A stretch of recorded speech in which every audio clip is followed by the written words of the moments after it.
జగన్మోహన్ రెడ్డి కంచుకోటకు బీటలు బారబోతున్నాయా?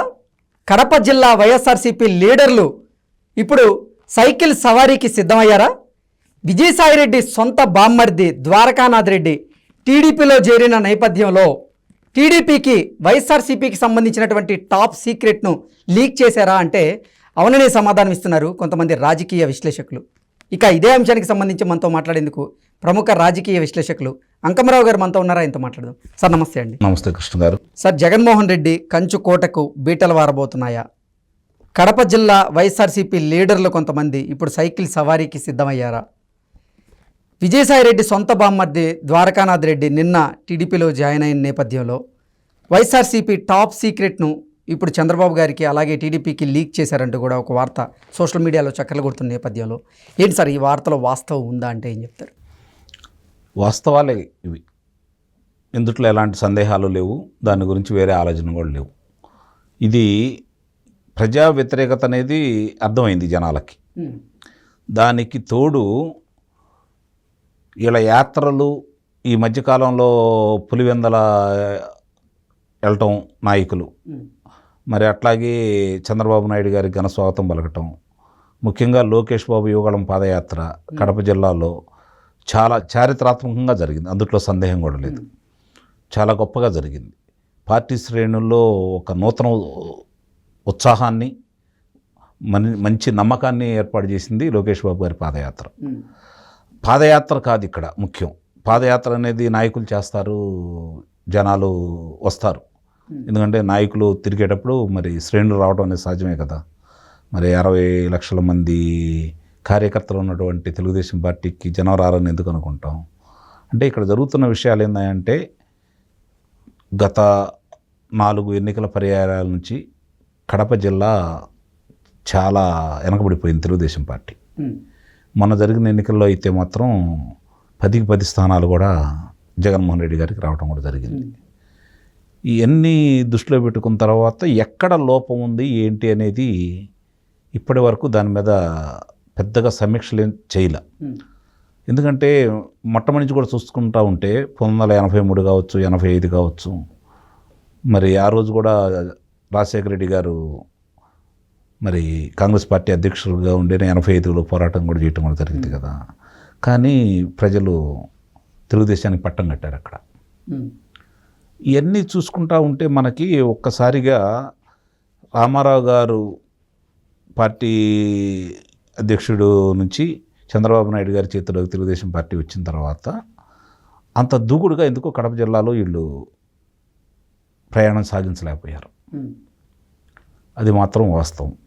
కానీ 96లో కొంచెం నిరోధించారు, ఓడిపోయి గెలిచినట్టే రాజశేఖర రెడ్డి గారు.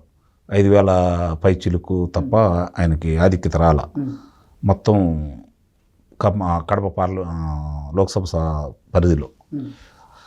అలాంటి పరిస్థితుల్లో ఈయన ఏం చేశాడంటే చంద్రబాబు నాయుడు గారు రాష్ట్రాన్ని ఏ విధంగా అయితే అభివృద్ధి చేస్తున్నానో అట్లానే కడప జిల్లాని ప్లస్ పులివెందలను కూడా అట్లా ముందుకు తీసుకెళ్దామనే ఉద్దేశంతో అభివృద్ధితోటి ముందుకెళ్ళాలనుకుంటున్నాడు.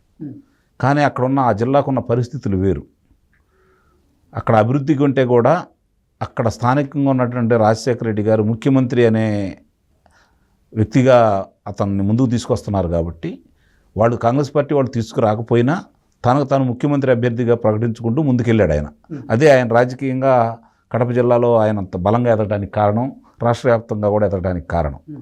అంటే కాంగ్రెస్ పార్టీ ముందుకు తీసుకురాలేకపోయినా ఆయన ముందుకు వచ్చేసి నాయకుడిగా అడ్డంకులన్నీ తొలగించుకుంటూ ముందుకు వెళ్ళడం కూడా మొదలుపెట్టాడు ఆయన.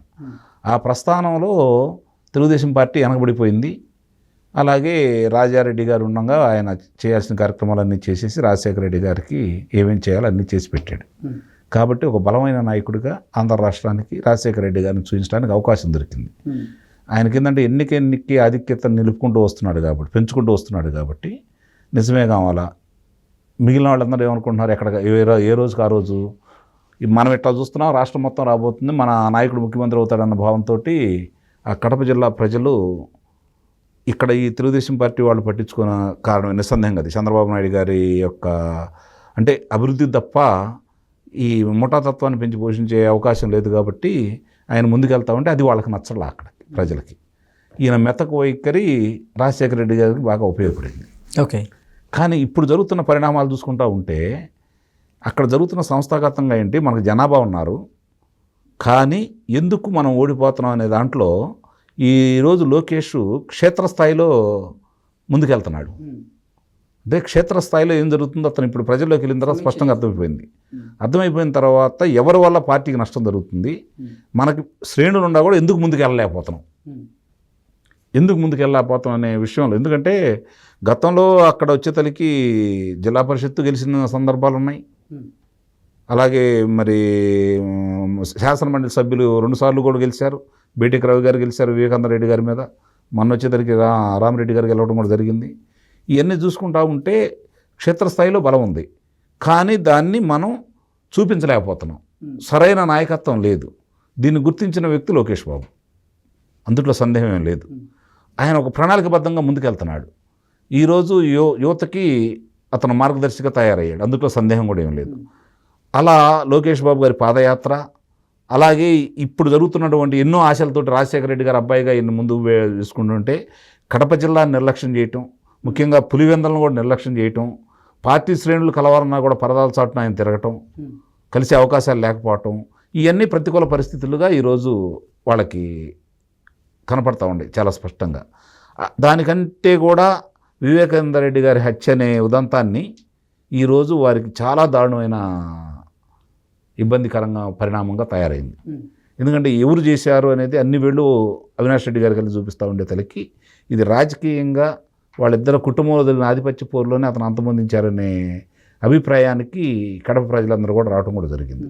కాబట్టి ఇప్పుడు దాకా చూసాము, మనం నమ్మాము, కానీ రాజశేఖర రెడ్డి గారికి జగన్మోహన్ రెడ్డి గారికి చాలా వ్యత్యాసం ఉంది అని చెప్పిన అభిప్రాయంతో వచ్చిన తర్వాత దాన్ని అందిపుచ్చుకొని ముందుకెళ్లే విధంలో, ప్రణాళిక రచించే విధంలో మాత్రం లోకేష్ బాబు ముందు ఉన్నాడు.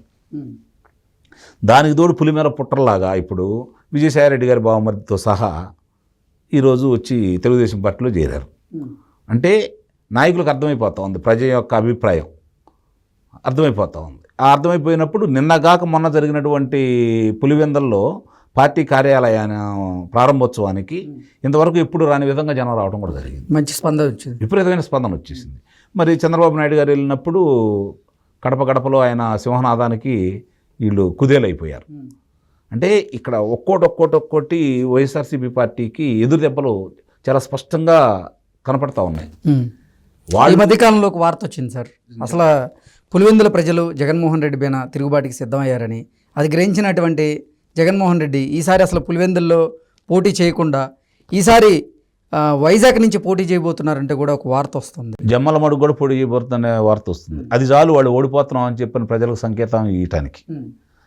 ఎందుకంటే వాళ్ళ కంచుకోటలోంచి దాటి బయటకు వెళ్తున్నారు అంటే రాజకీయంగా ఎట్లా ఉండాలంటే వాళ్ళ కంచుకోటలో ఇంకోళ్ళని పెట్టి వాళ్ళు వ్యతిరేక పవనాలు వీస్తున్నాయని జగన్మోహన్ రెడ్డి గ్రహించారంటారా? గ్రహించారు, అందుట్లో అనుమానం ఉంది. వాళ్ళకి తెలుసు కదా క్షేత్రస్థాయిలో, కానీ ఎందుకో వాళ్ళు ఒక చట్రంలో ఇరుక్కుపోయారు, దానికి ఎవరో నడిపిస్తూ ఉన్నారు.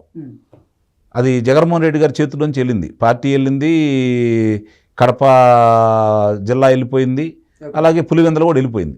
ఇప్పుడు ద్వారకానాథ్ రెడ్డి గారు కూడా అంటే వైసీపీకి సంబంధించినటువంటి ఒక టాప్ సీక్రెట్ని టీడీపీకి షేర్ చేశారని, దానివల్ల కూడా జగన్మోహన్ రెడ్డి భయపడుతున్నారు, జగన్మోహన్ రెడ్డికి ముచ్చెమటలు పడుతున్నాయంటూ కూడా ఒక వార్త వస్తుంది. జరిగి ఉండొచ్చు కూడా, అనుమానం ఏముంది. ఇప్పుడు అవతల పార్టీ వాళ్ళు యువతలకు వచ్చినప్పుడు కొన్ని విషయాలు చెబుతారు కదా నిస్సందేహంగా, ఎందుకంటే వాళ్ళు మెప్పు పొందటం కోసం.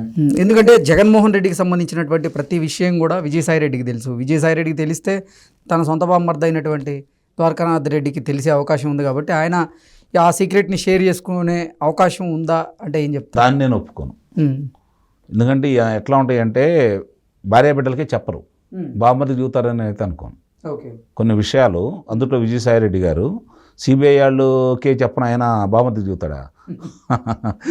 అవన్నీ అంటే కొన్ని ఆంతరంగికంగా వీళ్ళు ఉన్నప్పుడు సమావేశాల్లో తీసుకున్న కొన్ని నిర్ణయాలు కావచ్చు, మాట్లాడుకున్న విషయాలు కావచ్చు, వాళ్ళకి తెలిసిన నిజాలు కావచ్చు, వ్యూహాలు కావచ్చు చెబుతారేమో, కానీ అలాంటి ముఖ్యమైన విషయాలు చెబుతారని అయితే నేను భావించట్లా. దాన్ని నేను ఒప్పుకోను.